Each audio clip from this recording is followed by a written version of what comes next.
Conseillers, conseillères, maire et mairesse, prendre place, s'il vous plaît. Veuillez accueillir la présidente, Mme Cathy Wong.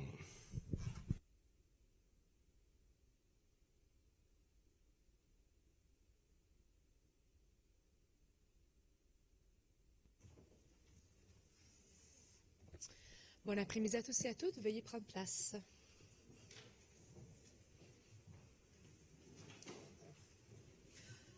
Bon retour à la séance du Conseil municipal. Alors, nous allons poursuivre avec l'ordre du jour. Monsieur le leader, où en sommes-nous? Nous ne sommes pas là. Donnez-moi une seconde. Nous sommes dans le chapitre 20, 20.31. Comme je disais en On blague, n'est pas rendu plus longtemps. Oui. On n'est pas rendu plus On loin. n'est pas rendu plus. Et tu sais, il fait un très beau soleil dehors. C'est sûr qu'on aurait tous envie de dire je vais réunir 2031 en 6508, adopter. Mais Oui, c'est ça. On va en discuter à la commission de la présidence. On va en discuter. alors, je vais bien humblement réunir les systèmes 2031 à 2035. Je vais être appuyé de Mme Papiani. Alors, en 2031, on approuve un projet d'acte par lequel la Ville de Montréal vend à Nara Facinello et Anthony Mercadante un terrain d'une superficie de 730 mètres carrés et en front sur la 4e avenue. En 2032, on approuve un projet d'acte par lequel la Ville vend à 93 57 40 Québec Inc. à des fins d'assemblage de la ruelle située à l'ouest de la rue de la Montagne. En 2033, on approuve une option d'achat par laquelle la Ville réserve au bénéfice de l'Université du Québec à Montréal, aux fins de développement institutionnel, un immeuble d'une superficie de 1887 mètres carrés au coin de Saint-Laurent et Maisonneuve. En 2034, on accorde un contrat à Demix, une division de groupe CRH, pour des travaux de voirie dans l'arrondissement de Villeray-Saint-Michel Parc Extension. Et en 2035, on approuve un projet de convention de prolongation de bail par lequel la Ville loue de M. Joseph Rémer à des fins communautaires un local situé au 3700 boulevard Crémazie. Merci, Monsieur le leader. C'est adopté. Je vais réunir, Madame la Présidente, 2036 à 2040. Et en 2036, on accorde un contrat à Eurovia Québec Construction pour des travaux de voirie dans l'arrondissement de Mercier-Chagrin-Maisonneuve. En 2037, toujours à Eurovia pour des travaux de voirie à Anjou, Montréal-Nord, Saint-Léonard. En 2038, c'est un contrat à De Souza pour des travaux de voirie à l'Île-Bizarre et Pierrefonds, Roxboro et Saint-Laurent. En 2039, c'est un contrat à 94 85 643 Canada Inc. pour la fourniture de bornes d'achat de billets en libre-service. Et en 2040, c'est un contrat Charex pour de la voirie de l'éclairage dans le boulevard Châteauneuf. Merci, Monsieur le leader. La parole à Mme Latanzio. Merci, Madame la Présidente. Donc, je vais intervenir au point 2037. Alors, Madame la Présidente, lors de la dernière campagne électorale, cette administration avait promis aux citoyens montréalais que les futurs chantiers routiers seraient mieux planifiés et si les électeurs votaient pour eux. Nous sommes rendus au deuxième été de l'administration de Projet Montréal. Les citoyens ont le droit de s'attendre à ce que cette administration livre ce qu'elle leur a promis. Ce contrat est un exemple criant d'un manque de planification.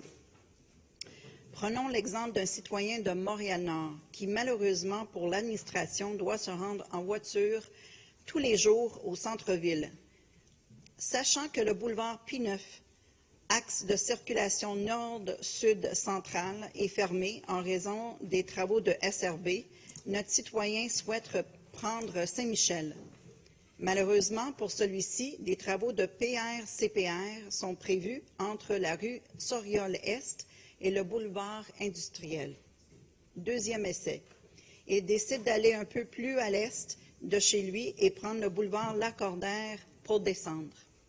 Tristement, cette voie est également touchée par des travaux de plainage-revêtement entre la rue Renoir et le boulevard des Grandes Prairies. D'autres travaux sont également présents entre les rues Bélanger et Métropolitain afin de reconstruire les conduites d'aqueduc et de la chaussée. Nouvelle idée pour ce citoyen, il décide de prendre le boulevard Viau à partir des boulevards des Grandes Prairies. Après les embûches sur P9, sur Saint-Michel et sur Lacordaire, il est en droit de s'attendre à une artère nord-sud sans travaux. Eh bien, La rue Viault est fermée entre le boulevard Rosemont et la rue Beaubien-Est. Décidément, ce n'est pas de bol. Et pourquoi ne pas aller à l'ouest et descendre vers le centre-ville? La Ville de Montréal vient de refaire les grandes sections de la rue Papineau. Des travaux y sont également prévus entre les rues Gauthier et Marianne. Une dernière tentative pour ce même citoyen. Il décide de prendre Christophe Colomb et on descend vers le centre-ville. Malheureusement, d'autres travaux y sont prévus. Madame la Présidente, notre citoyen de Montréal-Nord qui doit descendre en voiture vers le centre-ville manque d'options. L'administration a prévu des travaux routiers dans au moins 6 axes nord-sud en même temps. L'administration peut bien l'éviter et prendre l'autobus ou en vélo, mais dans plusieurs cas, ces modes de transport ne correspondent pas aux besoins des citoyens.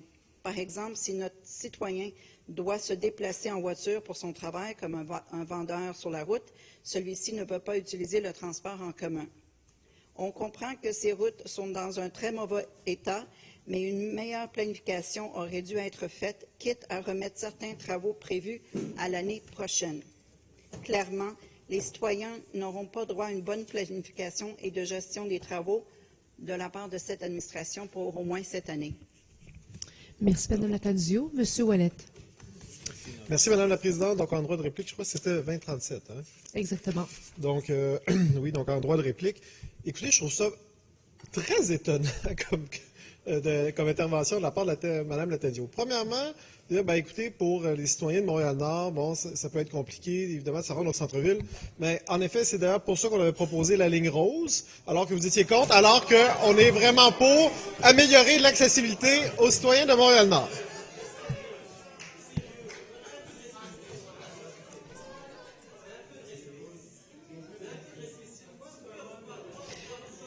S'il vous plaît, je vous demanderai de garder silence pendant l'intervention, M. Ouellet. Merci. Monsieur Leader. Madame la Présidente, en plus du manque de décorum, j'aimerais qu'on m'explique, comme je l'ai entendu, en quoi proposer une ligne de métro montréalais qui est un investissement massif et structurant. C'est un manque de respect. Premièrement, je vous demanderai de garder le silence lorsque quelqu'un prend la parole et de ne pas taper sur les bureaux en plus lorsqu'il s'agit de meubles patrimoniaux. Bon. Monsieur Ouellet. Alors, merci, Madame la Présidente. Donc, évidemment, de toute façon, ça prend des travaux d'ici là. Et je m'inscris en faux, non, en fait faux et non parlementaire. Donc, je suis en complet désaccord avec l'analyse de Mme Lattanzio en disant que les travaux ne sont pas coordonnés. Au contraire, ils n'ont jamais été mieux coordonnés qu'auparavant. Si vous prenez, s'il vous plaît, par exemple, au niveau de P9, au lieu de faire un petit bout ici, un petit bout là, et après ça, pendant 10 ans être en chantier, on a décidé de faire le tout en 4 ans et essentiellement en 3 ans seulement. Et pendant les 3 ans, la circulation continue. Même chose au niveau du chantier sur Papineau. Évidemment que c'est un chantier impactant, mais sur Papineau, il y a toujours 2 voies de circulation en tout temps, direction sud, donc vers le pont Jacques-Cartier. Vous me dites également, mais regardez, ça va être difficile de sortir de Montréal-Nord parce qu'il y a des travaux de PCPR. Écoutez, désolé de devoir expliquer comment fonctionne le PCPR et les PR-CPR, mais ces chantiers-là sont explicitement non coordonnés. Et pourquoi ils sont non coordonnés? Parce que c'est des chantiers de courte envergure. Souvent, on est capable de faire ça en à peine quelques jours. Et souvent, en plus, tant que, par exemple, on est à la période de scarification, on n'est pas obligé de fermer complètement la circulation. C'est seulement quand on est en mode de pavage, et souvent, ça dure seulement une journée par tronçon. Et ils sont volontairement non coordonnés pour la simple et bonne raison que on essaie de regarder les phases des autres gros chantiers qui, eux, sont beaucoup plus impactants dans le secteur et qui peuvent aussi avoir un peu d'avance ou de retard, etc. Et en fonction de l'avancement et des impacts des autres, bien, on décide la date exacte où on va faire nos PCPR et nos PR-CPR pour justement faciliter la mobilité des Montréalais. Donc, de dire que c'est mal coordonné, probablement, c'est complètement inexact. Mais si on pousse même plus loin, est-ce que vous nous suggérez sérieusement de ralentir le rythme des chantiers? Parce que peut-être qu'il faudrait vous parler des fois entre vous, parce que d'un côté, vous nous dites qu'il faut continuer à investir, il faut avoir moins de nids de poules pour avoir moins de nids de poules, il faut continuer à investir, et de l'autre côté, vous dire, ben non, mais là, pas trop de chantier quand même. Donc, s'il vous plaît, je pense que ça prendrait un minimum de cohérence entre vos différentes interventions. Nous, on veut faire des chantiers, on sait que les Montréalais ont des besoins là-dessus, et on coordonne bien les chantiers, et c'est exactement ce qu'on fait. Et je vais être les citoyens, notamment de Montréal-Nord, vont être très heureux des investissements qui sont faits cette année. Merci. Merci, M. Ouellet. Monsieur le chef de l'opposition, c'est sur quel point? 20.36. Allez-y. Non, la réplique était au 37. J'ai une question qui est assez brève. Si M. Ouellet ou un autre représentant de l'administration peut m'indiquer quels travaux supplémentaires ont été faits dans le dossier 20.36, j'apprécierais. Évidemment, il y a eu un engagement de, entre guillemets, jamais refaire à l'identique. Alors, ce n'est pas indiqué au sommaire décisionnel ni dans les cartes. Alors, j'apprécierais dans ce dossier 20.36, quelles sont les bonifications géométriques ou autres ajouts de notre point de vue pour le 20.36, ils ne sont pas indiqués au sommaire décisionnel. Merci. M. Ouellet. Alors oui, alors en droit de réplique pour 20.36. Alors, je vais encore expliquer à quoi sert le PCPR et le PRCPR. Dans le PCPR et le PRCPR, règle générale, on n'a pas l'obligation de reconstruire... Quand on reconstruit une rue au complet, donc dans le PRRO ou dans notre nouveau PAR, on en profite justement pour profiter de ces événements-là qui arrivent seulement des fois aux 50 ans pour ne pas reconstruire à l'identique, comme vous avez fait dans mon propre district et au district de M. Corville, à l'intersection de Saint-Michel et Crémazie, et qui n'a pas du tout amélioré la sécurité, notamment des transports actifs. Alors, quand on est au niveau du PCPR, au niveau du PCPR, c'est du planage. Donc, dans le fond, ce qu'on fait avec ça, c'est, il n'y a pas nécessairement de reconstruction totale, parce que justement, c'est des travaux mineurs. Par contre, dans les travaux, les arrondissements, et là, dans ce cas-ci, c'est Mercier, Hochelaga, Maisonneuve, a eu d'avance l'ensemble de la liste. Donc, si le pourcentage de trottoirs qu'ils devaient faire est augmenté, donc s'il y avait des tronçons, des tronçons de trottoirs qui devaient être faits, ils ont pu le faire en amont. Également, Mercier, Hochelaga, Maisonneuve est capable de faire sur ces rues locales des saillies de trottoirs sans aucun problème. Donc, je ne comprends pas. Donc, c'est normal que, étant donné que dans un dossier de PCPR, il n'y ait pas de reconfiguration géométrique. Merci, M. Ouellet. M. Chef de l'opposition, c'est Sur le 20.38. Allez-y. Donc, merci pour les explications pour le 20.36. Je présume qu'ils vont s'appliquer également pour le 20.38. Ce que je veux souligner, et puis je sais très bien comment fonctionne le PCPR et le PRCPR, mais ça vient confirmer que votre affirmation globale et complète pendant la dernière année et demie n'est pas exactement précise. Parce que je vous ai entendu à vous, ainsi qu'à certains d'autres de votre collègues, que c'est fini le temps de refaire à l'identique. Ça ne va plus arriver. Ce qu'on est en train de dire, c'est qu'il y a un programme de 100 millions de dollars à la ville de Montréal où ça va continuer à le faire. Je comprends qu'il y a une capacité des arrondissements de faire en amont, de pouvoir effectivement faire des travaux, s'ils le veulent, pour des correctifs. C'est quelque chose que nous avons, que j'avais instauré dans la dernière année du mandat. Donc, c'est rien de nouveau que vous apportez. Alors, je comprends qu'il y a un autre programme où vous voulez bonifier les rues, vous voulez bonifier la géométrie, les aménagements. C'est une bonne chose.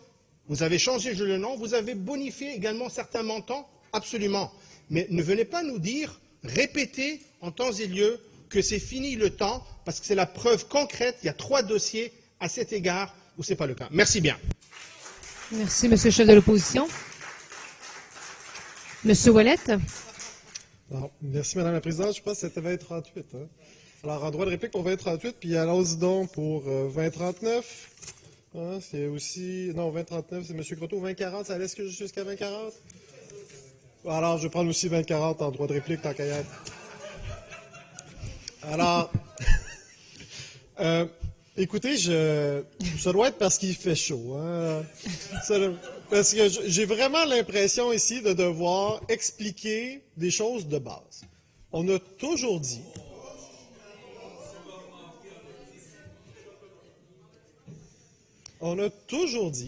quand on éventerait la rue, quand on devait reconstruire une rue, et je dis bien reconstruire une rue.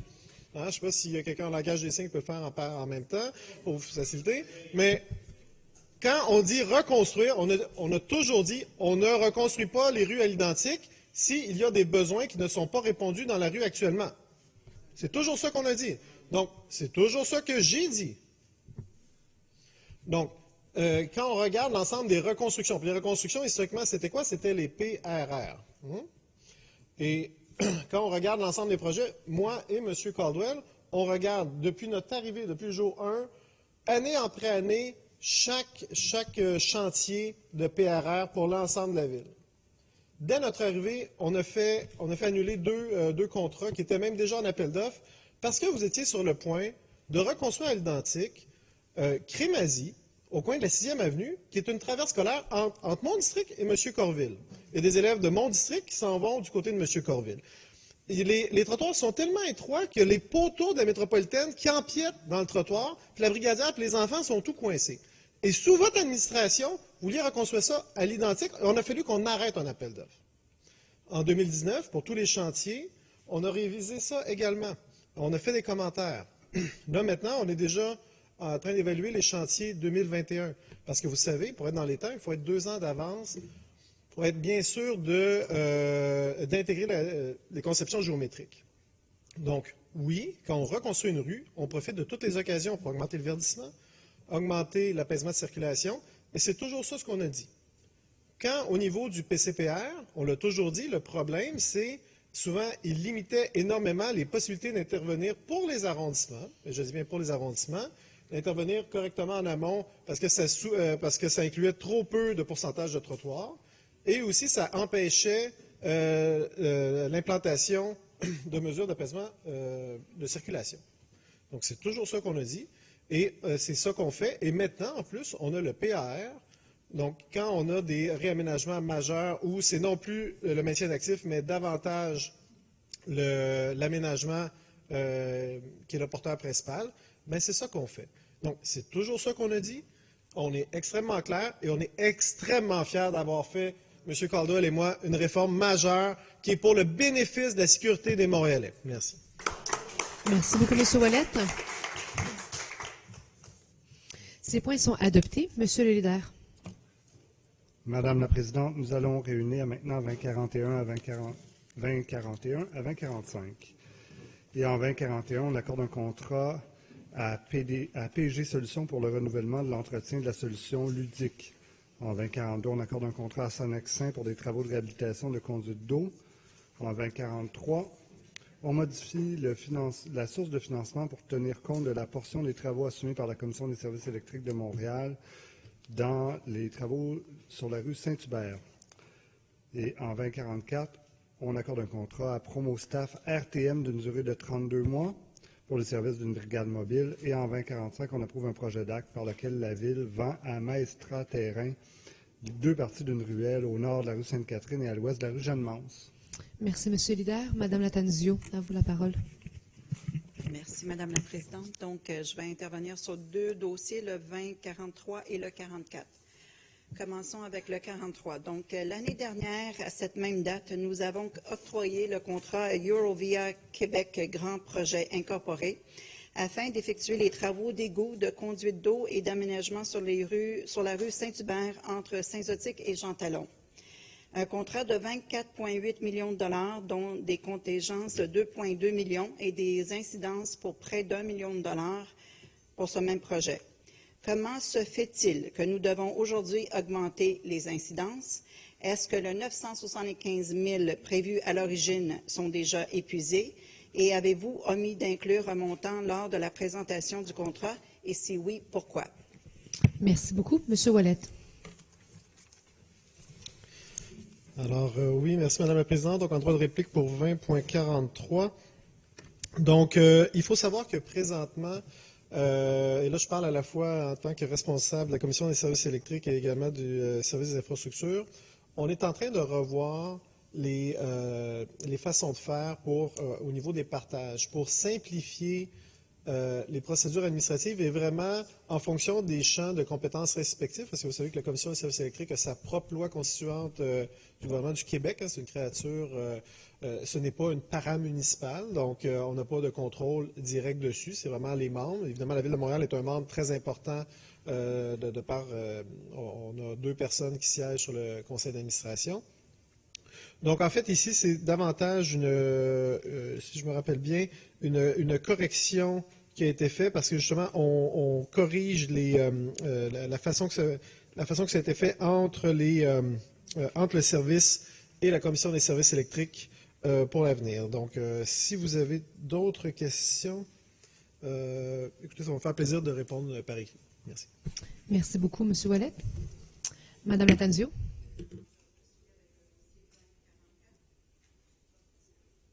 Allez-y. Alors, je poursuis avec le dossier 2044. Avec le contrat du groupe Promostaff RTM Incorporé, nous comprenons que l'administration souhaite ajouter au chantier Sainte-Catherine une brigade d'agents d'information chargés afin d'aider les piétons à mieux se diriger vers les commerces encore ouverts. Cette brigade serait chargée d'indiquer les corridors sécuritaires, de fournir de l'information sur le chantier, de recueillir les commentaires des passants et d'effectuer des sondages de satisfaction. Les 8 et 9 juin derniers, les touristes de passage pour le Grand Prix de Formule 1 ont déserté les commerces enclavés par les travaux de la rue Sainte-Catherine. Dimanche midi, le restaurant Frites à l'Or de la rue Sainte-Catherine-Est était désert. Aucun client, contrairement aux années précédentes. Les touristes partout et sur la rue Peel ou Crescent arrivaient à McGill et quand on voyait le chantier, ils tournaient de bord. Le phénomène est similaire du côté de la boutique de vêtements Emmanuel. Selon le propriétaire Yann Azuelos, la semaine du Grand Prix est habituellement notre meilleure semaine de l'année et là, c'est 50% moins de clients, peut-être même plus. L'ajout d'une équipe d'information ne peut nuire aux derniers touristes présents, mais celle-ci arrive un peu trop tard dans la saison. Pourquoi ne pas avoir lancé celle-ci avant de l'avoir mis en place pour la fin de la semaine du Grand Prix, sachant que le projet de réhabilitation de la rue Sainte-Catherine-Ouest, incluant l'avenue McGill College, le Square Phillips, la place du Frère André, serait réalisé par phase sur près de 10 ans. Avons-nous analysé les coûts d'une équipe interne chargée d'effectuer la communication autour des différents chantiers routiers? On apprend qu'il en coûterait environ 160 000 par année à la Ville pour cette brigade. Avons-nous une idée de combien d'employés et combien de quarts de travail seront effectués? Merci. Merci, Mme Lattanzio. Mme Thuillier, à vous la parole. Oui. Merci, Madame la Présidente. Madame Lattanzio, je pense que dans votre allocution, vous avez déterminé pourquoi ce dossier est devant nous aujourd'hui et pourquoi nous devons l'adopter. Alors, effectivement, ce n'est pas toujours évident quand il y a un grand chantier de savoir que les commerces sont ouverts. Il y a des affiches qui disent que les commerces sont ouverts, mais encore. Alors, la Ville de Montréal innove. On innove dans tous les projets. On fait des choses particulières pour chacun des projets. Saint-Hubert, dans Rosemont-la-Petite-Patrie, il y avait encore des améliorations par rapport aux autres chantiers. Et Sainte-Catherine, c'est notre Sainte-Catherine, c'est notre grande rue commerciale. Alors, on y va encore plus loin dans l'innovation. Alors, pourquoi ce n'est pas des employés à l'interne? Je pense que toutes les personnes qui sont dans les arrondissements comprennent bien que d'avoir des employés qui viennent de l'externe, qui en général sont une main-d'œuvre qui coûte en général moins cher que des employés municipaux. C'est pour ça qu'on a le dossier, c'est pour ça qu'on l'adopte aujourd'hui. Donc, il y a des surveillants qui sont à l'interne, qui regardent plutôt les travaux. Là, vraiment, c'est une équipe, une brigade qui se rend sur les sites pour voir les problèmes, pour accompagner les gens, pour les accompagner vers les commerces, mais pour les accompagner aussi dans l'ensemble du site. Et quand on parle de sondage, c'est effectivement, même pendant la brigade, on se donne la possibilité de faire des améliorations. Et comment savoir quelles améliorations doivent être faites? Le mieux, c'est de demander aux gens qui sont là. Alors, c'est ce que la brigade aura l'obligation de faire, donc de sonder régulièrement les gens, de voir les problèmes, de les résoudre. Et avec cette bonification, c'est une autre couche supplémentaire pour faire en sorte que le chantier de la rue Sainte-Catherine se passe le mieux possible pendant les travaux également. Merci beaucoup, Mme Thuillier. Ces points sont adoptés. Monsieur le leader. Madame la Présidente, de 2046 à 2050, en 2046, on accorde un soutien financier de 630 000 $ et un soutien technique d'environ 215 000 $ à la TOU. En 2047, on accorde un contrat de gré à gré à Astral Media Affichage. En 2048, on accorde un contrat de gré à gré à PBSC Solutions Urbaines. En 2049, on accorde un soutien financier de 120 000 $ et un soutien technique de 90 000 $ aux productions Nuit d'Afrique. Et en 2050, on abroge la résolution CM 18-15-14. Merci beaucoup, Monsieur le leader. Madame Bourgeois. La présidente, donc vous ne serez pas étonné de m'entendre parler sur le point 20.048 pour ce déploiement du service Bixi dans le quartier Pointe-aux-Trembles. Donc, je tiens à remercier tout d'abord mes collègues Eric Allen Caldwell et Marianne Giguère pour leur travail dans le dossier, ainsi que Christian Vermette, le directeur de Bixi, oui, parce que ça nous a permis, en fait, avec l'arrivée de la navette fluviale, de pouvoir déployer le service de Bixi pour une première fois dans l'arrondissement de Rivière-des-Prairies, Pointe-aux-Trembles, en 2019, plutôt qu'en 2020. Et c'est surtout aussi le symbole que ça envoie. Je vous dis, le projet notamment de la navette fluviale, je le répète depuis hier, c'est un projet qui fait rêver. C'est un projet qui fait rêver les citoyens et qui non seulement permet de favoriser la mobilité dans l'est de Montréal vers le centre, mais aussi qui est un vecteur de développement économique extrêmement important pour amener les gens du centre aussi à découvrir les beautés de notre arrondissement. Et donc, le déploiement de Bixi, c'est je vous dirais, l'image aussi lorsque vous avez eu les premiers supports de Bixi qui ont été installés dans les rues de l'arrondissement, les commentaires, les photos sur les médias sociaux, les gens étaient enfin, nous aussi, on peut profiter de ce service qui plaît tant aux Montréalais. Donc, vraiment, c'est un signal qui est extrêmement fort et surtout qui crée un effet d'entraînement. Cartougo, pour la première fois, vient tester son service dans l'arrondissement cet été. Communauto a quadruplé son offre de service avec l'arrivée donc de cette navette et de savoir que Bixi pouvait devenir une bougie d'allumage pour le déploiement de types de modèles de transport en mobilité, de transport actif. Donc, c'est vraiment extraordinaire. Et puis, écoutez, bien sûr, j'en profite aussi pour souligner, parce qu'on le sait, c'est lié aussi au déploiement de la navette fluviale. Donc, je tiens à souligner aussi tout le travail qui a été réalisé, notamment par l'ancienne mairesse et nouvellement députée de Pointe-aux-Trembles dans le projet de la navette fluviale, Mme Chantal Rouleau, et tout le support aussi apporté par Mme Valérie Plante, mairesse de Montréal, qui croit à ce projet aussi pour favoriser la mobilité des gens de l'Est de Montréal. C'est ce travail conjoint entre le gouvernement du Québec et la Ville de Montréal qui crée de très, très grandes choses pour nous dans l'Est de Montréal et pour l'arrondissement. Et je terminerai pour nous lancer une invitation à tous.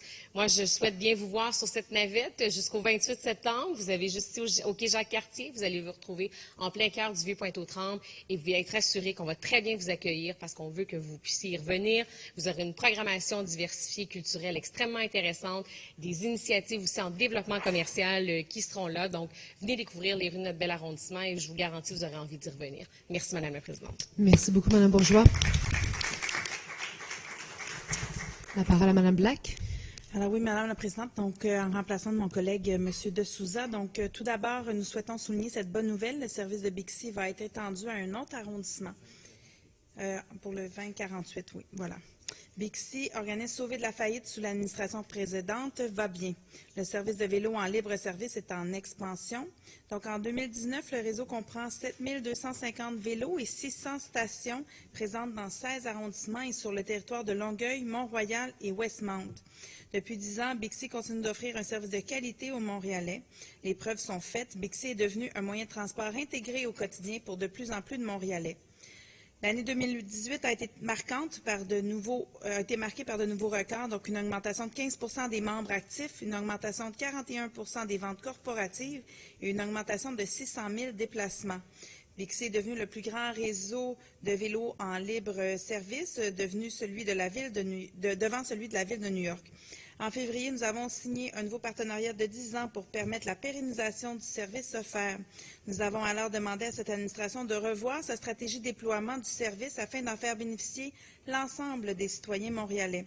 On se rappelle qu'elle prévoit le déploiement de Bixi dans une pluralité des arrondissements pour 2021, mais que la totalité ne sera pas desservie avant 2028. Madame la Présidente, on parle d'un service inaccessible pendant environ 10 ans. On comprend que les arrondissements de Pierrefonds, Roxborough, Rivière-des-Prairies, Pointe-aux-Trembles sont loin du centre et que Bixi préfère s'étendre petit peu par petit peu. Pour ces raisons, nous accueillons avec joie la décision de l'administration permettant l'implantation dès cette année de 4 nouvelles stations à Pointe-aux-Trembles. Contrairement à ce qu'il avait été annoncé, un circuit de Bixi indépendant peut très bien se former sans que celui-ci ne soit relié à l'ensemble des stations. L'exemple de Pointe-aux-Trembles, où 4 stations permettront aux citoyens habitants à proximité d'utiliser des vélos en libre service pour accéder à un pôle de transport, devrait inspirer l'administration. Pourquoi ne pas étendre ce principe et ajouter dès cette année des stations de Bixi à proximité des gares de train, dont celles de Rivière-des-Prairies, Pointe-aux-Trembles, d'Anjou, de Montréal-Nord, Montpellier, du Ruisseau, Bois-Franc, Roxborough et Sunnybrook. Comme pour le projet pilote de navette fluviale, l'ajout de Bixi autour des stations permettrait d'accroître les déplacements actifs dans les arrondissements visés. Merci. Merci beaucoup, Mme Black. Ces points sont adoptés. Monsieur le leader. Cela nous amène, Madame la Présidente, à réunir les items 2051 et 2055. Et en 2051, on approuve un projet d'acte par lequel la Ville de Montréal vend en construction Triclon un terrain ayant front sur la 4e avenue. En 2052, on accorde un contrat à service Infraspec pour des travaux de réhabilitation de conduite d'égout par chemisage. En 2053, un contrat à Nobesco pour la réalisation des travaux de réfection des piliers des ponts d'étagement au-dessus de l'île Sainte-Hélène. En 2054, un contrat aux constructions H2D pour la restauration de l'étang de la Maison de l'Arbre Frédéric Bach. Et en 2055, un contrat à Clean Water Works pour des travaux de réhabilitation de conduite d'égout par chemisage. Merci, Monsieur le leader. Madame Boivin-Roy. Merci, Madame la Présidente. Alors, sur le dossier 2052, rapport de la Commission permanente d'examen des contrats. Alors, c'est un dossier qui avait été étudié en mai par la Commission et soumis au Conseil du mois de juin. Contrat d'exécution de travaux d'une valeur de plus de 2 millions, présentant un écart de prix de plus de 20 % entre l'adjudicataire et le deuxième plus bas soumissionnaire conforme. Il s'agit ici de travaux de réhabilitation de conduites d'égout par chemisage dans diverses rues de la Ville de Montréal. Les membres ont constaté avec bonheur qu'un nouveau joueur commençait à obtenir des contrats à la Ville pour des travaux de réhabilitation de conduite d'égout par chemisage. Cet agrandissement du marché, aussi modeste soit-il, est une bonne nouvelle, d'autant plus que le service est très confiant quant à la capacité de l'adjudicataire de réaliser les travaux. Les membres ont aussi souligné la qualité des explications données quant au prix agressif soumis par l'adjudicataire proposé. Ce dernier a vraiment misé sur un prix des plus compétitifs pour les gaines utilisées pour les travaux. Les membres ont aussi compris que la durée du contrat était plutôt longue. Cela tient au fait qu'il y aura beaucoup de gainage requis pour des conduites de gros diamètre. Les travaux sur ces conduites sont généralement exécutés en hiver. Alors, les membres ont constaté à l'unanimité la conformité de ce dossier. Je vais céder la parole à mon collègue Christian Arsenault pour la suite des rapports de la Commission. Celui-ci m'a remplacé lors de notre 3e séance de travail. Je l'en remercie. Je profite également de profiter de cette occasion pour remercier les autres membres de la Commission, donc l'autre vice-présidente, Mme Paola Awa, Mme Julie Brisebois, M. Luc Gagnon, M. Christian Larocque, M. Giovanni Rapana, Mme Liliane Tremblay, Mme Micheline Rouleau, M. Robert Chamosevski et Mme Stéphanie Watt. Alors, c'est toujours un plaisir de travailler en collégialité à la Commission et je souhaite bien sûr à tous des bonnes vacances. Merci. Merci beaucoup, Mme Boivin-Roy. M. Arsenault. Merci, Madame la Présidente, et merci, chers collègues. Ceci était ma première séance en tant que président par intérim. Alors, je remercie d'abord et avant tout tous nos collègues de la Commission qui ont fait en sorte que ça s'est très bien passé. Alors, je l'interviens sur les dossiers 20.53, 54 et 55.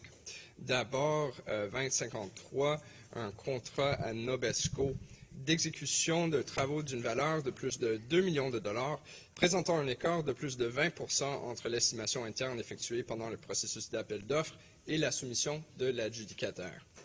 Ce sont des travaux de réfection des piliers de pont d'étagement situés au-dessus de l'île Sainte-Hélène. Nous avons bien compris que le présent appel d'offres remplace celui lancé l'an dernier, qui fut annulé en raison des prix trop élevés reçus. À l'évidence, cet appel d'offres avait été lancé dans un contexte de surchauffe des marchés défavorable pour la Ville. Force est de constater que le moment choisi cette fois pour le lancement de l'appel d'offres en février a été plus propice, comme en témoignent les 10 soumissions reçues.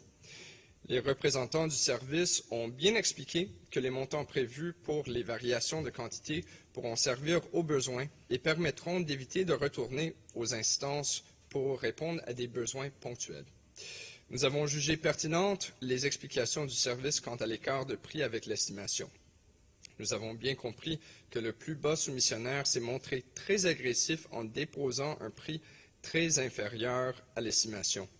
Il est raisonnable de croire que le plus bas soumissionnaire peut compter sur quelques avantages commerciaux tels que la position d'équipement, une méthode innovatrice qui le rend très concurrentiel.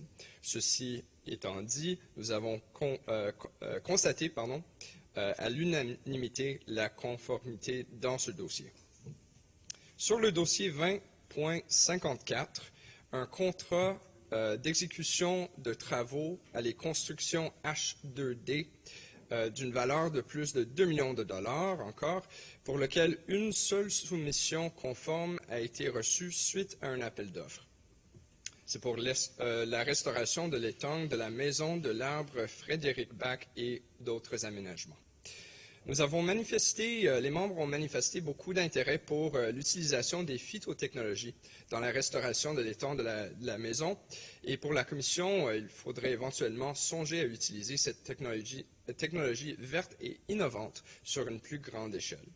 Compte tenu du caractère unique de ce projet, nous avons jugé que le service avait bien agi en invitant les preneurs du cahier de charge à une visite au secteur des travaux avant le dépôt des soumissions. Bien que les caractéristiques d'un tel projet ne soient pas de nature à attirer de nombreux entrepreneurs, la Commission trouve néanmoins décevante la présence d'un seul soumissionnaire conforme. Nous saluons néanmoins la décision du service de négocier le prix à la baisse avec l'adjudicateur, comme la loi le permet. Enfin, nous avons bien noté que ce projet propose une approche de développement durable en favorisant l'accessibilité universelle sur le site, en améliorant la protection de la biodiversité et du milieu humide et en pratiquant une gestion responsable de l'eau. Alors, tout cela étant dit, nous avons constaté à l'unanimité la conformité dans ce dossier. Finalement, au 20.55, un contrat d'exécution à Clean Water Works de travaux d'une valeur de plus de 2 millions de dollars, présentant un écart de plus de 20 % entre l'estimation interne effectuée pendant le processus d'appel d'offres et la soumission de l'adjudicateur. C'est pour des travaux de réhabilitation de conduites d'égout par chemisage dans diverses rues de la Ville de Montréal. Nous avons apprécié les explications du service et les réponses reçues à nos questions, compte tenu que des dossiers de cette nature sont fréquemment soumis à la Commission. Nous avons constaté une nouvelle fois que le marché de la réhabilitation de conduites d'égout par chemisage demeure très restreint, même si quelques nouveaux joueurs sont apparus récemment. Cela étant dit, nous avons constaté à l'unanimité la conformité dans ce dossier. Merci. Merci beaucoup, M. Arsenault. Alors, ces points sont adoptés. Je suis désolée, M. Lida.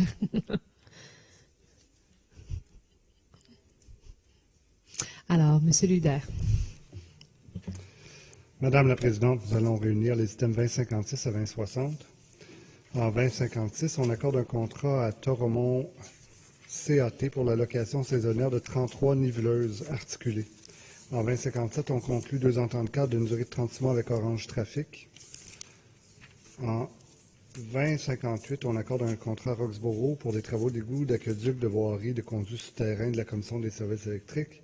En 2059, on autorise une dépense additionnelle de 265 000 $ pour exercer l'option de prolongation du contrat pour des services de vérification des composantes électriques d'une installation souterraine.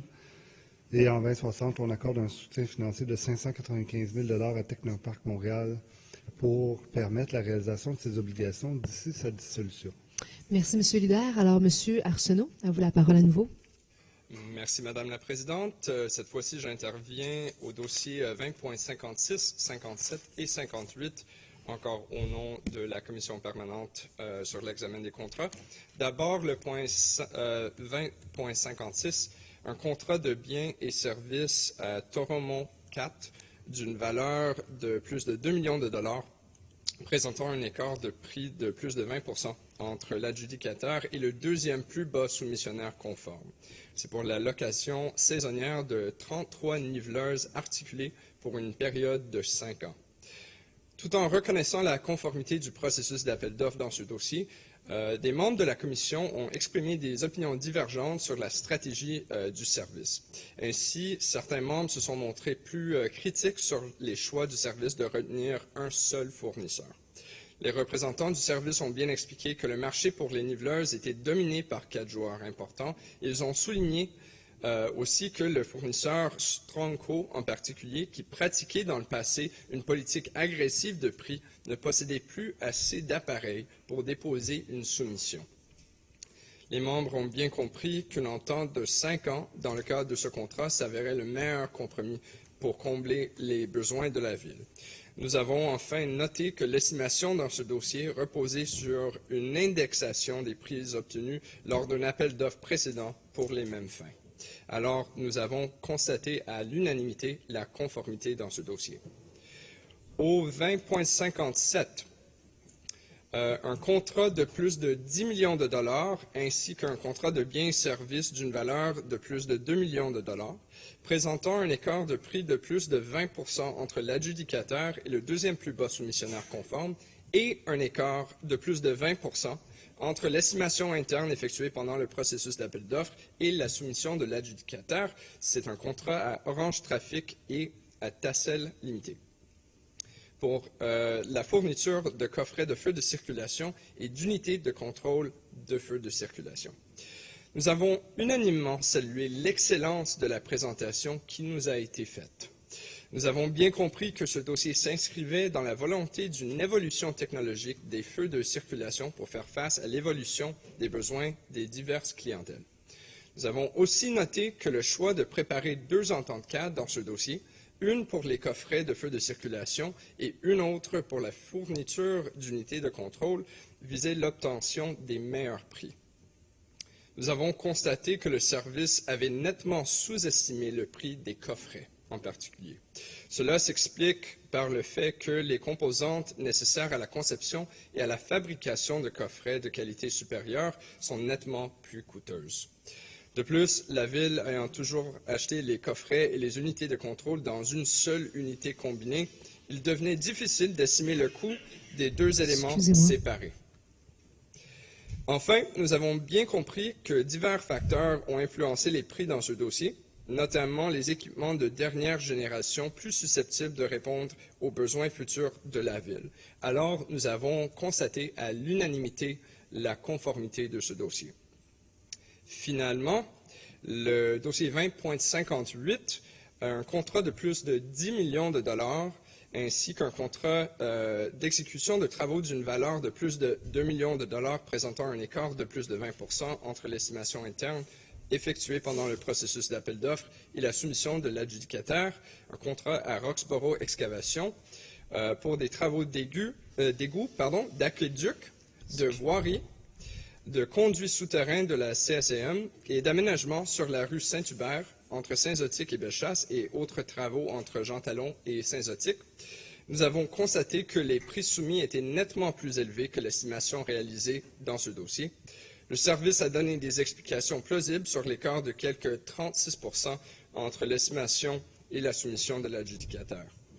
Pour le service, Il est évident que l'estimateur a misé sur un niveau de productivité optimal sur le chantier, alors que le contexte des travaux sur la rue Saint-Hubert ne s'y prête pas vraiment. Il est donc raisonnable de penser que les taux de production allaient être plus conservateurs et les coûts plus élevés. Alors, nous avons constaté à l'unanimité la conformité de ce dossier. Merci. Merci beaucoup, Monsieur Arsenault. Madame Lattanzio.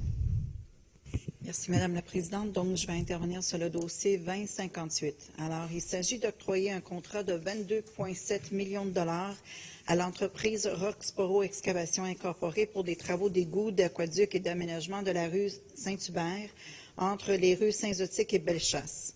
On parle d'un secteur commercial d'importance où chacune des journées de travail aura un impact sur la survie des entreprises présentes. Tel qu'on observe sur la rue Sainte-Catherine, les commerçants perdent d'importantes ventes avec l'arrivée d'un chantier routier. La bijouterie de Fadi Hassaleh estime ses pertes à au moins 30 %. Le propriétaire du magasin de vêtements Emmanuel explique que depuis l'ouverture du chantier en février, il ne fait que 50 % de son chiffre d'affaires. Il n'y a aucune raison de douter que les commerces sur la rue Saint-Hubert sont autant impactés par les travaux que ceux de la rue Sainte-Catherine. Madame la Présidente, on comprend que cette administration mise uniquement sur leur programme d'aide financière aux commerces affectés par des travaux majeurs, un programme qui, pour le moment, n'a démontré son efficacité ni sa popularité.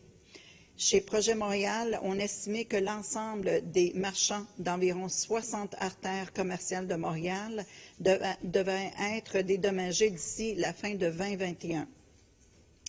Combien de demandes d'aide financière ont été déposées à la Ville à ce jour?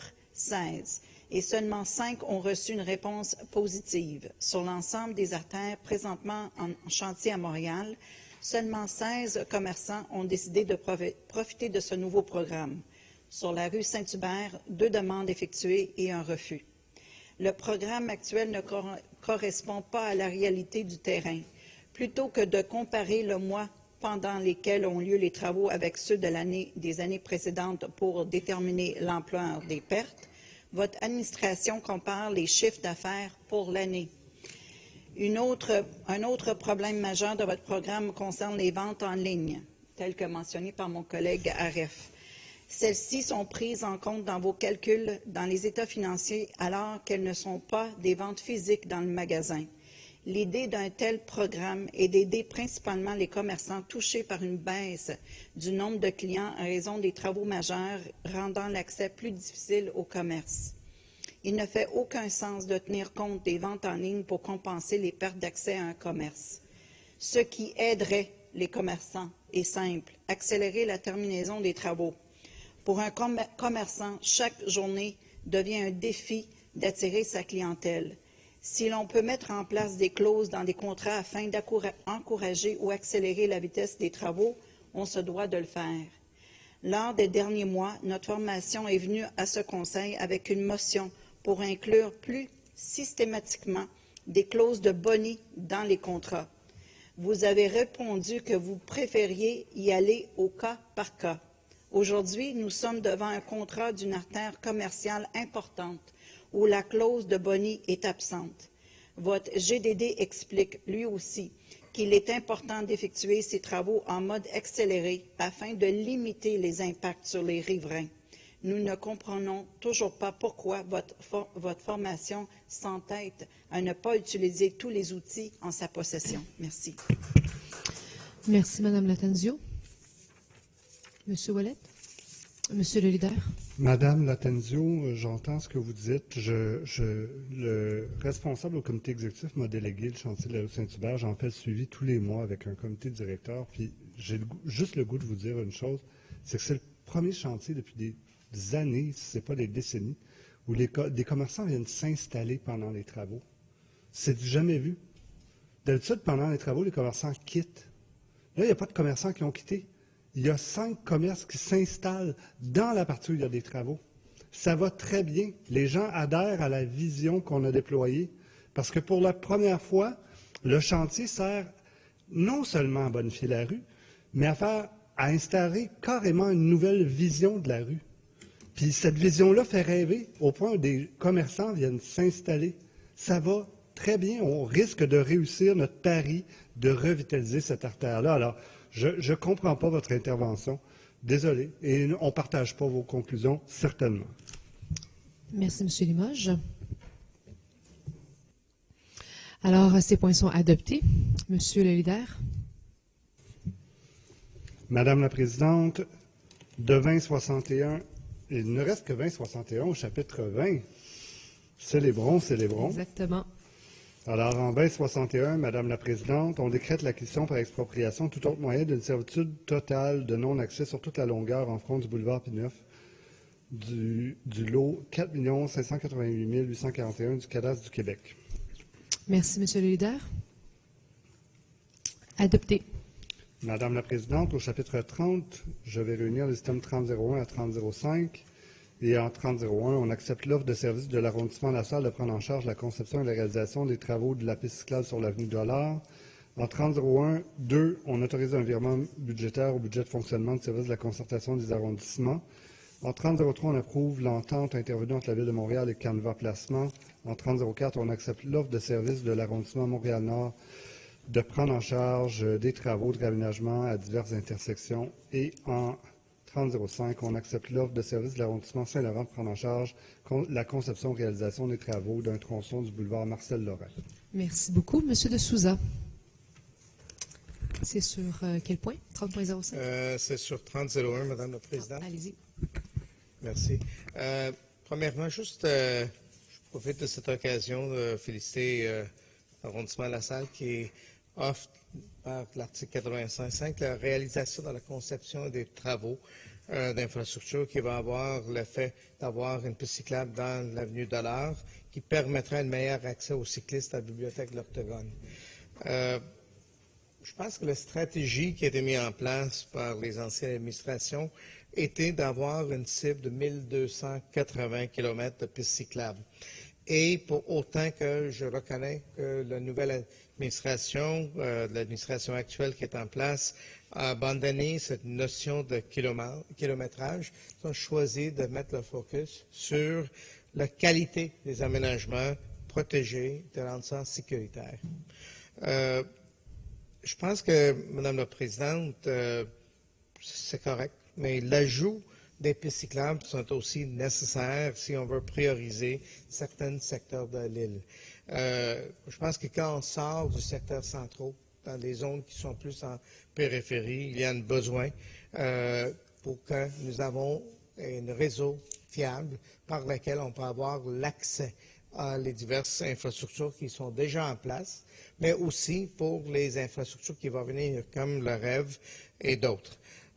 Donc, je ne pense pas qu'on peut juste fier sur le réseau vélo, le REV, mais en même temps, je pense que si on peut, dans nos communautés respectives, avoir une genre de connectivité avec les villes centrales. Et puis, je pense qu'on a vu que la vérificatrice générale l'année passée a dit que si la ville va augmenter sa part modale du vélo au cours des prochaines années et atteindre les cibles qu'elle s'est fixées, elle doit mettre à la fois l'accent sur la qualité des aménagements et sur l'établissement du service pour l'ensemble des arrondissements. Donc, je pense qu'on a tous besoin de ces cyclables. Je vois que la salle a fait la démarche, mais j'aimerais bien de voir l'ouverture de l'administration pour qu'on utilise la connaissance, la volonté des arrondissements qui sont en périphérie de réaliser ces projets-là. J'ai déjà eu l'occasion de rencontrer Mme Giguère et M. Caldwell récemment. C'est exactement ce genre de l'offre qu'on souhaite. Je pense qu'il y a des opportunités alors qu'on peut faire, pas juste dans l'arrondissement propre, mais dans l'inter-arrondissement. On avait présenté des opportunités de Pierrefonds, Roxborough, Saint-Laurent, Antique-Cartierville, ont présenté des liens avec nos collègues vers le sud, dont la Chine, Saint-Laurent. Donc, il y a ces opportunités. Donc, de la même façon qu'on voit ici cette offre de la salle, j'aimerais bien que l'administration peut nous confirmer qu'ils sont ouverts, qu'ils sont prêts, qu'ils ont capable d'utiliser la disponibilité, la volonté dans les arrondissements pour élargir les pistes cyclables, l'accès, pas uniquement de réduire ça au cœur central de l'île, mais aussi de s'assurer qu'on peut avoir tous accès à ce service. Merci, Mme la Présidente. Merci beaucoup, M. de Souza. Mme Black. Oui, bonjour Madame la Présidente. En fait, j'interviens sur le 3004. Alors, c'est pour un article 85 en lien avec le secteur Marie-Clarac, secteur que ça fait plusieurs fois que je me lève ici en ce conseil pour vous parler de tout ce qui se passe dans le secteur. En fait, je tiens à rappeler qu'il y a des problèmes de congestion, de sécurité aussi dans le secteur donc de Marie-Clarac. Ça fait déjà un bon moment qu'on y travaille. Donc, autant au niveau de l'arrondissement, on avait mis en place, entre autres, un comité à l'automne 2018 avec les différents citoyens. Comité qui s'est réuni. Suite à ça, en janvier dernier, on a fait une grande consultation auprès de tous les résidents du secteur pour arriver à trouver des solutions. On a testé des choses avec eux. Et suite à ça, en fait, on a continué nos démarches avec les citoyens. Puis c'est sûr que toute l'arrivée des travaux du SRB P9 ont fait en sorte que ça l'a, en fait, empiré un peu la situation dans le secteur parce qu'on s'en rappelle, les gens qui arrivent de Laval vont passer par le pont P9 et par la suite vouloir se diriger vers le boulevard Gouin. Alors, ça cause vraiment beaucoup de pépins dans le secteur et les citoyens en avaient assez. Alors, on avait bien compris leur message et dans ce contexte-là, on a travaillé fort, on les a consultés et suite à ça, on a eu une rencontre d'information le 15 mai dernier pour annoncer aux citoyens les mesures et les actions qui allaient être mises en place. Et là, le 15 mai, on se comprend, ça fait à peu près un mois. Alors, depuis un mois, voici tout ce qui a été fait dans le secteur. Donc, les panneaux de vitesse ont été diminués dans tout le secteur Marie-Clarac, donc dans toute la zone au nord d'Henri Bourassa, au nord de Léger. On a installé des bollards tout le long de la piste cyclable sur le boulevard Gouin, autant avec la frontière d'Unsic qu'avec la frontière de Rivière-des-Prairies. On a également installé des saillies temporaires aux intersections Saint-Vital-Gouin, Mère-en-Seine-Gouin, Laurentide-Gouin. Également, la semaine dernière, on a installé le mail sur le boulevard Saint-Vital. On a également permis des stationnements sur plusieurs tronçons sur le boulevard Gouin, ce qui faisait en sorte que ça rétrécissait la rue et ça donnait une impression de plus petit, qui fait en sorte qu'on s'est prouvé que les gens ont tendance à rouler beaucoup moins vite dans ce temps-là. Alors, on a changé les parcours de balai également pour permettre des meilleures heures pour les citoyens dans le secteur. Et on a déplacé la ligne axiale sur le boulevard Gouin près de Marie-Clarac. Donc ça a été fait dans le dernier mois. Il reste encore certaines choses à venir, dont la création des refuges piétons au coin de Henri Bourassa, Mère-en-Seine et Saint-Vital et Henri Bourassa. Alors ça, c'est la suite des travaux qui avaient déjà été entamés l'été dernier dans le secteur, pour tout le secteur Henri Bourassa. En fait, il y aura maintenant des refuges piétons qui ont été ajoutés pour pouvoir ajouter une étape de plus pour les interventions dans le secteur. Il y a également des mesures sur Garriépi qui ont été faites, mais il y en a d'autres qui vont arriver également. Et bien entendu, la création des plateaux surélevés et des saillies permanents qui sont l'objet aujourd'hui de l'article 85. Donc, pour nous, à Montréal-Nord, c'est une bonne nouvelle aujourd'hui, l'article 85. C'est sûr, j'encourage tout le monde à voter pour. Et je tiens à remercier d'ailleurs en mon nom et au nom de mes collègues à Montréal-Nord, tous les employés qui ont travaillé fort dans ce dossier-là, que ce soit de la division de l'aménagement urbain, des cols bleus également, des communications. Vraiment, tout le monde a mis la main à la porte pour faire en sorte qu'on arrive à trouver des solutions dans un contexte où on sait que les problématiques de circulation sont toujours complexes. C'est-à-dire qu'il n'y a pas de solution miracle, il faut tester des choses, pouvoir avancer. Alors, ça a été dans cet état d'esprit-là qu'on a travaillé avec les citoyens, avec les institutions également. On a tout le pôle Marie-Clarac, qui est un de nos plus grands pôles d'emploi à Montréal-Nord et qui génère par la même occasion beaucoup de circulation. Alors, donc, on prévoit des travaux permanents qui soient faits, dans le fond, les travaux pour les saillies permanentes et l'intersection surélevée, les trois, soient faits en août 2019, donc juste avant la rentrée scolaire. C'est quelque chose d'important pour nous. Donc, dans les prochains jours, l'appel d'offres va déjà être lancé pour s'assurer vraiment qu'on respecte ces délais-là. Et avec les citoyens, les entreprises du secteur, on s'est entendu ensemble pour qu'on allait finalement se donner le temps faire en sorte que les mesures temporaires puissent s'implanter et qu'à la limite, on va réajuster certains éléments ou bien on ira plus loin parce que c'est ce que les citoyens semblaient dire, qu'ils voulaient du changement. Et là, avec la panoplie de mesures qu'on a adoptées, c'est vraiment ce qu'on a fait, c'est du changement. Et le reste, on va voir dans les prochains mois pour vraiment se réajuster. Il y a bien entendu des rencontres qui sont prévues à l'automne avec les citoyens pour revenir sur ces implantations-là et faire en sorte qu'on puisse s'améliorer s'il y a lieu. Alors, je tiens également à remercier l'équipe de M. Caldwell et ses équipes qui ont travaillé également de leur côté. On se rappelle, sur le boulevard Autant-Saint-Vital, Gouin, Henri Bourassa, on est sur de l'artériel. Alors, on avait besoin d'une bonne association avec le central pour faire en sorte qu'on arrive à terme à des résultats rapides, mais bien. Alors, c'est ce qui s'est passé. Il reste encore quelques dossiers en cours. On le sait, on est en communication pour le secteur, entre autres avec le SRB P9. On sait, ça génère beaucoup de frustration chez certains citoyens. Alors, on continue à travailler pour faire en sorte d'aménager ça le plus possible. Alors, voilà. Donc, merci beaucoup. Merci beaucoup, Mme Black. La parole à M. Caldwell. Oui, en droit de réplique sur l'ensemble des points regroupés. Très bonne collaboration avec les arrondissements de Saint-Laurent, Montréal-Nord, La Salle, pour plus de sécurité, pour le déploiement du réseau cyclable. Bravo à tous. Merci. Merci beaucoup, M. Caldwell. Alors, ces points sont adoptés. Monsieur le leader. Madame la Présidente, au chapitre 30, on va réunir les deux derniers points qui sont 3006 et 3007.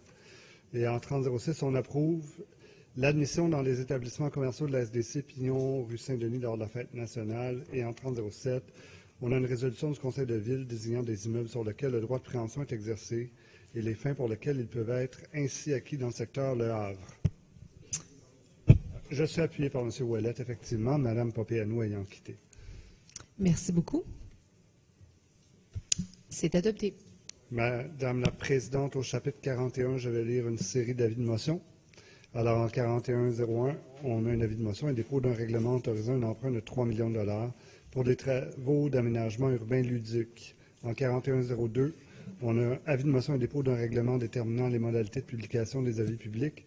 En 4103, on a avis de motion et dépôt et présentation d'un règlement modifiant le règlement sur le traitement des membres du Conseil. Merci, Monsieur le leader.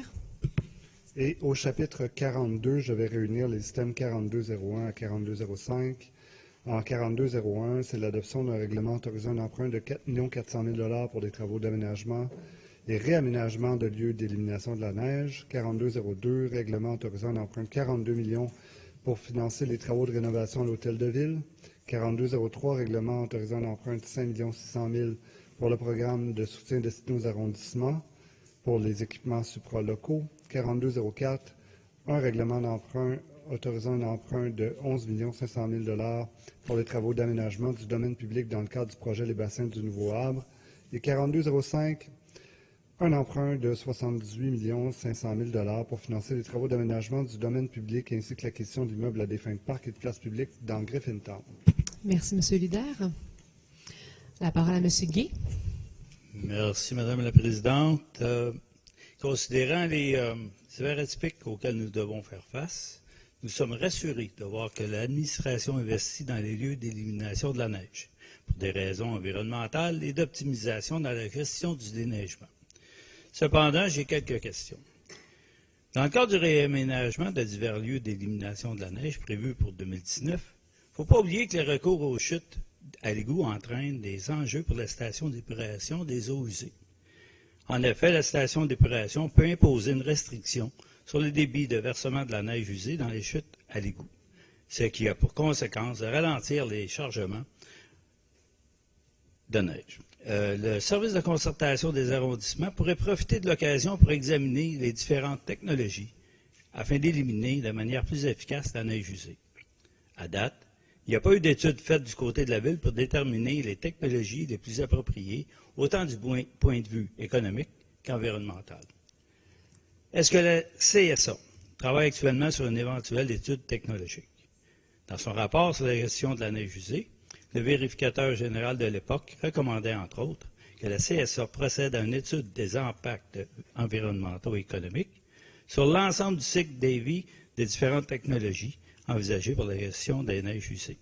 afin de s'assurer que les nouvelles infrastructures s'inscrivent dans la démarche de développement durable de la Ville de Montréal. Nous invitons les services de la Ville à le faire si ce n'est pas encore le cas. Parlons maintenant du site Solutia. Le sommaire décisionnel indique que les travaux pour l'aménagement du nouveau site de Solutia débuteront en 2019 pour finir en 2021. En attendant, les travaux du site Solutia, quel site viendra compenser la perte de capacité des chutes à neige Anne-Bar et Saint-Pierre-Turcot, effectués par les travaux de l'échangeur Turcot qui devraient se terminer à échéance en 2020. Bref, nous ne voulons pas nous retrouver dans la même situation que l'hiver dernier, où l'administration a dû payer 2 millions de plus pour l'exploitation des sites d'élimination de la neige, ou comme en 2018, nous avions dû utiliser le site de Solutia en urgence, qui était déjà contaminé.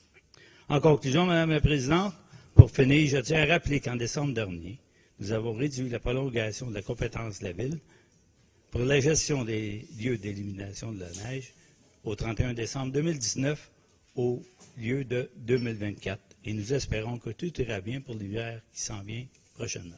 Salut. Merci beaucoup, M. Guy. M. Miellé.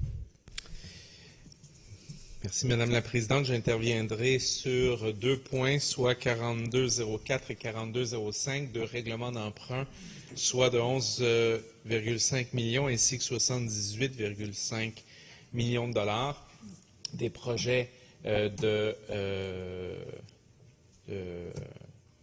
beaux projets, c'est-à-dire, mais beaucoup de modifications quant au règlement d'emprunt, d'augmentation dans le cas du premier. 42,04 est une augmentation de 11,5 millions. Mon commentaire est fort simple. Je ne veux pas revenir sur les projets ni remettre en question les projets, loin de là. Par contre, question de bonne compréhension, je demanderais que l'administration dépose, même si c'est au prochain conseil, un tableau récapitulatif des différents règlements d'emprunt, à savoir les anciens qui ont été fermés ou que l'on abroge à cause du nouveau règlement, du fait que le changement réglementaire s'est fait avec la non-contribution maintenant de l'agglomération qui ne contribue plus à ces investissements. Et donc, si c'est possible d'avoir un tableau récapitulatif des règlements d'emprunt, ceux qui ont été abrogés, les nouveaux et l'augmentation par rapport à l'augmentation que nous adjugeons aujourd'hui, donc que nous acceptons aujourd'hui, elle est faite sur la base de quel projet aussi. Parce que dans les sommaires décisionnels, respectueusement, cette compréhension-là, pour 90 millions, ce n'est pas la compréhension la plus claire que l'on peut avoir sur la base des anciens règlements d'emprunt qui, eux, totalisaient pas loin de 300 millions au total. Donc, on a une augmentation aujourd'hui de 90 millions sur les 2 règlements d'emprunt dans tout le même secteur, mais ce serait fort utile de savoir où on en est avec les 300 millions adoptés depuis déjà quelques années. Merci. Merci beaucoup, M. Miellé. M. Ouellet. Merci, Madame la Présidente. Pour le 4201, je ne suis pas le responsable de constatation des arrondissements, mais on m'a interpellé par rapport aux chutes à l'égout, à la capacité des chutes à l'égout. Donc, M. Parenteau va pouvoir compléter. Ça nous coûte moins cher de traiter les neiges usées en les envoyant à l'égout. Évidemment, il faut faire ça, les égouts de très grand diamètre, essentiellement nos intercepteurs. La chute doit être immédiatement au-dessus. Donc, ça limite beaucoup, là, notamment au centre de l'île, les options. Par contre, il faut savoir que, oui, des fois, il peut y avoir des restrictions de charge, essentiellement la nuit, parce qu'il y a moins d'eau qui se retrouve dans les égouts la nuit et donc la capacité de dilution. Alors qu'à contrario, c'est souvent la nuit que nos opérations d'éneigement sont les plus efficaces et c'est là qu'on a besoin le plus de capacité. On est déjà au courant par rapport à ça et je tiens à vous rassurer que on est en train présentement de construire 3 immenses bassins de rétention. Il y en a 2 autres sur les planches à dessin. Et maintenant, quand on construit les bassins de rétention, on les équipe aussi, notamment de vannes qu'on peut contrôler à distance. Et on va pouvoir modifier un peu les modes d'opération l'hiver. C'est-à-dire que quand on sait qu'on est en opération de déneigement, on va pouvoir accumuler l'eau pendant la journée dans ces bassins de rétention-là, parce qu'en règle générale, il n'y a pas non plus de précipitation sous forme liquide ces jours-là, donc il n'y a pas de danger de surverse et autres. Et pour pouvoir finalement injecter davantage d'eau dans le réseau la nuit pour éviter le plus possible ces restrictions. Donc, est-ce que ça va régler 100% des problèmes? Peut-être pas, mais ça va grandement améliorer. Et donc, je suis bien content de vous annoncer cette bonne nouvelle. Merci. Merci, M. Ouellet. M. Parenteau. Droit de réplique sur le 4201. Effectivement, une bonne partie de la réponse est donnée par M. Ouellet. Puis, des données sont faites en temps réel aussi au niveau de l'accès, des conditions pour amener une plus grande performance au niveau de nos chutes à neige. Il y a aussi les conditions météo qui vont faire en sorte que si on y va puis qu'on vient utiliser l'expression bourrer la chute à neige, à un moment donné, elle va geler sur place et on doit l'ouvrir, la décongeler pour faire descendre l'eau. Alors, on va arriver aussi avec une technologie éventuellement avec au niveau des GPS dans nos camions qui va permettre aussi un meilleur aiguillage au niveau de bien diriger les camions pour amener une meilleure fluidité dans les différentes chutes à neige et les différents dépôts à neige. Et ça va nous permettre d'avoir une meilleure fluidité dans l'ensemble des opérations de la Ville de Montréal. Alors, des données sont déjà compilées depuis quelques années afin de s'assurer d'être plus performant encore au niveau dans l'exercice des fonctions afin d'assurer, maximiser dans le fond le temps pour les opérations et réduire surtout le temps, puis réduire aussi l'usage de dépôts, mais plus les chutes à neige. Merci. Merci, M. Parenteau. M. Croteau. Oui, Madame la Présidente. Point d'information, Lotus Note. Oui, merci. C'est quel point, ça? Juste pour un point d'information, depuis 11h30 environ, il y a 3 des 4 serveurs Lotus qui sont complètement down. Les TI travaillent dessus. On en a pour encore au moins 2 bonnes heures avant que le tout reprenne du service. Alors, soyez patients. Il y en a que ça risque de rentrer tranquillement, mais 3 sur 4. Donc, ça veut dire que peut-être que M. Miele, vous êtes sur un des 4 serveurs qui fonctionnent. Vous êtes chanceux. Alors, en attendant, sortez vos fax. Merci. Merci, M. Croteau. M. Cadwell. Oui, en droit de réplique sur il n'y a personne au tableau, 4204, 4205, suite à l'intervention de mon collègue Miele, qui demandait justement en toute transparence que soit produit le suivi des différents règlements d'emprunt associés au secteur, ceux passés, ceux abrogés, ceux renouvelés. Donc, l'ensemble du suivi du dossier, en regard au règlement d'emprunt et leur évolution. Donc, c'est une demande qui est tout à fait raisonnable. Donc, on vous le fournira au prochain conseil. Merci, M. Cadwell. Alors, c'est adopté. M. le leader. Madame la Présidente, de 4206 à 4209, en 4206, c'est un règlement autorisant l'emprunt de 15 millions de dollars pour financer l'acquisition du complexe sportif Saint-Jean-Vianney. 4207, règlement modifiant le règlement sur la subvention municipale à la rénovation, à la démolition, reconstruction résidentielle. 4208, c'est le règlement modifiant le règlement sur la subvention municipale à la rénovation résidentielle pour la réalisation de travaux ciblés. Et en 4209, c'est l'adoption avec modification du règlement intitulé « Règlement modifiant le règlement du Conseil de la Ville sur la délégation de certains pouvoirs relatifs au réseau de voirie et au Conseil d'arrondissement ». Merci, M. le leader. Monsieur le chef de l'opposition. Madame la Présidente, c'est sur le 42.09 en partie. C'est vraiment un éclaircissement, point de règlement, éclaircissement que je demande.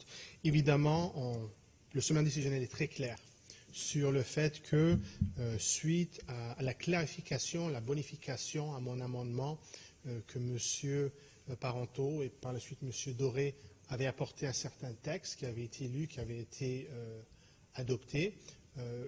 L'administration revient avec, si vous voulez, un autre texte pour clarifier l'intention, si vous voulez, pour légaliser l'intention. J'ai aucun problème, nous n'avons aucune objection avec les paroles, les écrits de ce qui vient. Je pense que ça reflète bien l'intention.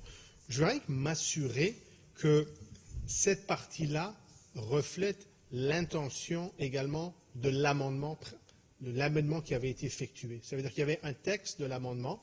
J'ai vérifié au procès-verbaux, c'est clair à cet égard. Il n'est pas repris dans le sommaire décisionnel, mais c'était vraiment pour nous assurer que le surcroît réel des opérations et afin que ça représente un coût nul pour les arrondissements. Alors, je comprends que c'est dans le procès-verbaux du mois dernier, la partie qui avait été adoptée également. Là, on vient clarifier, mais j'aimerais, si possible, s'il n'y a aucune objection, tout simplement de pouvoir intégrer l'amendement original sur lequel on avait adopté pour l'ajouter au texte, pour qu'on puisse avoir un complément de tout le texte à l'intérieur de cela. Alors, je ne sais pas si je dois faire un amendement formel ou je pense... Si je comprends bien, vous souhaitez que soit ajoutée la nouvelle version de l'amendement au sein du texte ou l'amendement original? Alors, exactement. C'est l'amendement original. Avec ce document, on vient clarifier la bonification qui avait été proposée. Parfait. Mais à un certain point, je trouve qu'on perd l'amendement original, bien qu'on met l'accent sur la bonification. OK, je comprends. Monsieur le leader? OK. Alors, on va suspendre 2 minutes. Merci.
Est-ce qu'on peut faire sonner les cloches, s'il vous plaît? Merci.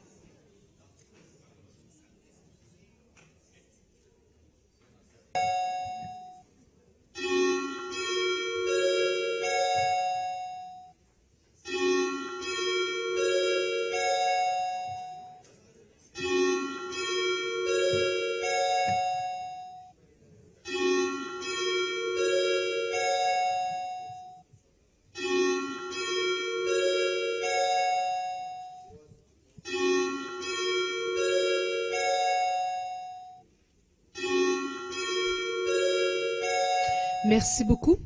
On va éteindre les cloches, fermer les portes. Alors, on va reprendre avec ces points-là. Donc, 42.09, on va le suspendre, Monsieur le leader, et puis on va accepter les autres prises de parole sur les autres points. Là. Exactement, Madame la Présidente. Je reporte. Je vous demanderai le silence, s'il vous plaît, dans la salle. S'il vous plaît. Si vous avez besoin de parler, il y a des antichambres pour le faire, s'il vous plaît. Merci. Alors, très exactement, Madame la Présidente, je reporte 4209 à une phase ultérieure du Conseil et je laisse sur la table 06, 07, 08. Excellent. Merci beaucoup. Alors, les 4 prises de parole ici, c'est pour les autres points. Madame Bourgeois, à vous la parole. Merci, Madame la Présidente. Donc, bien sûr, je vais vous parler de 42.06 qui autorise en fait un emprunt de 15 millions de dollars pour l'acquisition du complexe sportif Saint-Jean-Vianney. Donc, ce qui est bien sûr une excellente nouvelle. Bien sûr, oui, pour les résidents qui auront l'occasion de pouvoir profiter d'installations sportives de grande qualité. Donc, des installations sportives pratiquement neuves. Là. Donc, on parle de terrain de soccer intérieur, terrain de soccer extérieur, de gymnase, d'aréna.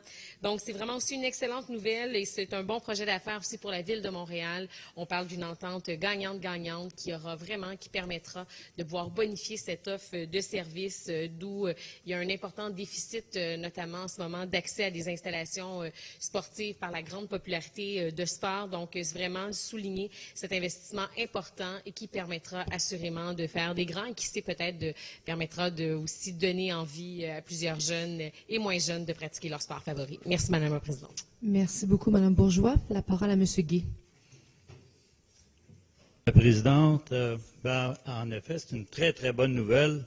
On ne peut que se réjouir de cette acquisition. Ça va permettre à tous nos résidents de Rivière-des-Prairies et Pointe-aux-Trembles de jouir d'installations sportives de haut niveau. Cette installation deviendra officiellement notre acquisition en janvier 2020. Mais ça ne s'est pas fait du jour au lendemain. C'est un long processus qui a débuté en 2016. Nous avions reçu cette proposition du Collège avec intérêt à ce moment-là et plusieurs rencontres ont eu lieu par la suite. Et aujourd'hui, nous nous réjouissons de constater que le résultat des négociations ont pu aboutir aux résultats qu'on connaît. Non seulement cet achat permettra à nos citoyens et aux organismes de pouvoir accéder à plus d'activités sportives à des coûts raisonnables, mais une entente a été faite avec la direction du collège afin que les élèves puissent profiter et continuer de profiter du centre sportif. Pour eux, il n'y aura aucune différence. Donc, en devenant propriétaire de ces installations, l'arrondissement Rivière-des-Prairies, Pointe-aux-Trembles, vient ainsi bonifier son offre de plateaux sportifs dans Rivière-des-Prairies, notamment au niveau de la pratique du soccer, et aussi les installations sportives qui vont consolider les arts de glace, autant pour le club de patinage artistique que les équipes de hockey sur glace. Madame la Présidente, on ne peut que se réjouir de cette acquisition car tout le monde en sort gagnant-gagnant. Je félicite la Ville de Montréal et les remercie de cette acquisition. Merci beaucoup, M. Guy. La parole à M. Sauvé. Merci, Madame la Présidente. Donc, juste sur le point 42.07, 42.08, je voulais juste souligner, ici, on a deux règlements, changements de règlement pour faciliter le travail de rénovation et l'acquisition, accès au programme de subvention pour rénovation pour les OSBL, les logements, pour aussi les organismes pour logement coopératif ou autres. On parle souvent des 12 000 logements qu'on veut faire, nous, abordables social. On parle beaucoup de notre règlement dernièrement. Voici deux autres actions qui sont prises pour faciliter les tâches, pour créer plus de logements sociaux. On n'a jamais vu, depuis probablement une génération, la mobilisation derrière la question du logement abordable et social à Montréal. C'est quelque chose qui s'opère depuis le début de notre mandat. Et donc, je sais que beaucoup de vous vous vous intéressez beaucoup dans le règlement, mais c'est vraiment quelque chose de magnifique ce qu'on fait à Montréal dernièrement, sous le leadership de notre mairesse, M. Baudry, qui est maintenant le responsable, et Mme Papianou, qui était le responsable avant au comité exécutif. On a investi dans nos services d'habitation. Ils étaient une division, maintenant ils sont un service. Il y a plus d'effectifs, il y a plus de travail qui peut se faire pour paver la voie pour plus de logements sociaux. Donc, ces deux règlements en sont deux autres exemples. Je voulais juste le souligner parce que le règlement qu'on fait, qui est quelque chose de très audacieux et impressionnant, c'est une partie de notre stratégie élaborée pour créer plus d'habitations communautaires, logements sociaux. Donc, à Montréal, un changement s'opère, une mobilisation à l'interne s'opère.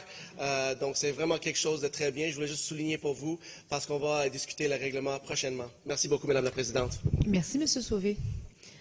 Alors, ces points sont adoptés.